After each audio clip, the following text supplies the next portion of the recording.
আসসালামু আলাইকুম। Hello viewers, আজ আমি এই মিটারটা দেখতে আসছি। এই মিটারটা নাকি ঘরে বিদ্যুৎ দিচ্ছিল না। তা চলুন দেখি কী জন্য বিদ্যুৎ দিচ্ছিল না। আমরা প্রথমে ব্যালেন্স চেক করব। এটা ব্যালেন্স চেক করতে হলে 00 এন্টার। এখানে দেখেন 743 টাকা আছে, তারপরও বিদ্যুৎ যাচ্ছে না। এটা দেখেন, এই দেখেন একটা টিক চিহ্ন আছে, ত্রিভুজ, এটা হচ্ছে টেম্পার চিহ্ন। আর হচ্ছে দেখেন এই লেখা দেখাচ্ছে টেম্পার লেখা। এটা মিটারটা টেম্পার হয়ে গেছে। কেন টেম্পার হয়েছে এটা হচ্ছে আমি এসে দেখলাম। এই দেখেন পিঁপড়া, দেখছেন পিঁপড়া, পুরা মিটারে পিঁপড়া দিয়ে ভরে গেছে। এটা পিঁপড়া যদি থাকে আপনার মিটার কিন্তু লক হয়ে যাবে, মিটার ঘরে আউটপুট দেবেন না যত টাকা থাকে। এটা পিঁপড়া সব পরিষ্কার করতে হবে, এটা খুলতে হবে, খুলে পিঁপড়া মারা ওষুধ দিয়ে রাখতে হবে। একটা পিঁপড়া রাখা যাবে না। আপনার যদি পিঁপড়া থাকে তাহলে কিন্তু লক টোকেন যদি দেন তারপরও কাজ হবে না।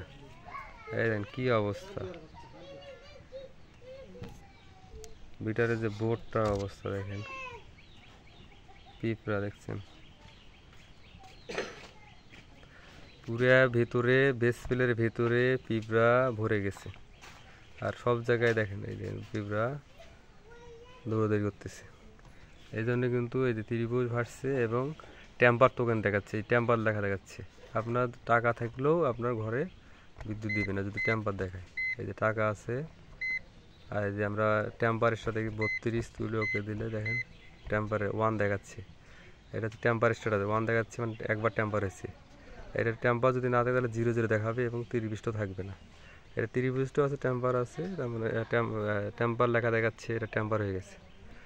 এটা এখন আপনাদের পিঁপড়াগুলো পরিষ্কার করতে হবে। পরিষ্কার করার পরে ভালোভাবে লাগাতে হবে। লাগানোর পরে অফিস থেকে একটা টেম্পার টোকেন এনে টাকা যেভাবে মিটারে ওঠায় ওইভাবে উঠালেই ওকে দিলে মিটারটি চালু হয়ে যাবে। আপনার কিন্তু অবশ্যই পিঁপড়া পরিষ্কার করতে হবে। পিঁপড়া পরিষ্কার না করে টেম্পার দিয়ে কোনো কাজ হবে না। এইগুলো দেখেন যত পিঁপড়া আছে, এই যে দেখেন কি অবস্থা। তাহলে সব পরিষ্কার করতে হবে। পরিষ্কার করার পরে টেম্পার টোকেন দিতে হবে। তো অনেকে করে কি দেখে যে টেম্পার হয়েছে, 32 চাপ দিলে 1 দেখায়, যে 1 দেখাতেছে, পরে টেম্পার নিয়ে এসে কিন্তু দিয়ে আবার ছেড়ে দেয়, রিলেটা বসে আবার উঠে যায়। তো এই যে টেম্পার, এটা পরিষ্কার করতে হবে, পিঁপড়া পরিষ্কার করে পরে টেম্পার দিতে হবে, তাছাড়া আপনার মিটার চালু হবে না। তো আজকের ভিডিওটা এই পর্যন্ত। আমার ভিডিওটা যদি ভালো লাগে থাকে সাবস্ক্রাইব করবেন, শেয়ার করবেন, আর প্রিপেইড মিটারের যে কোনো সমস্যা জানতে চাইলে অবশ্যই আমাকে কমেন্ট করবেন। আসসালামু আলাইকুম।